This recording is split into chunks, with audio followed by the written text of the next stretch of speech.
اعوذ باللہ من الشیطان الرجیم، بسم اللہ الرحمن الرحیم۔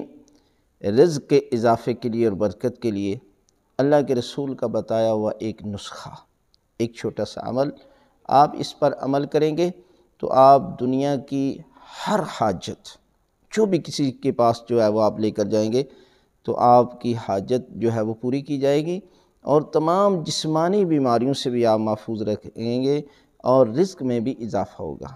ایک شخص اللہ کے رسول کی خدمت میں گیا اور عرض کی، یا رسول اللہ، میں بہت تنگ دست ہوں، غریب ہوں، لہذا میرے لیے کوئی جو ایسا نسخہ بتائیں۔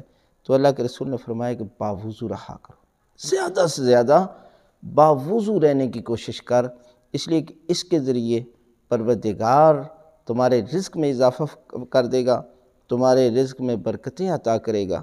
اور اگر تو باوضو ہو کر کسی کے پاس کوئی سوال لے کر جائے گا تو پروردگار اس سوال کو بھی پورا کرے گا۔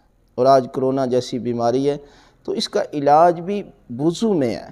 اگر آپ 5-10 مرتبہ دن میں وضو کرتے ہیں تو اس طہارت کے صدقے میں، اور چہرے پر جو نور آپ لوگوں کے نظر آتا ہے نا، یہ وضو کی وجہ اس سے ہوتا ہے۔ لہذا آپ زیادہ سے زیادہ باوضو رہنے کی کوشش کریں گے تو پروردگار آپ کے رزق میں بھی اضافہ کرے گا، آپ کی دعائیں بھی قبول فرمائے گا، اور آپ کے چہرے پر نور جاری کر دے گا۔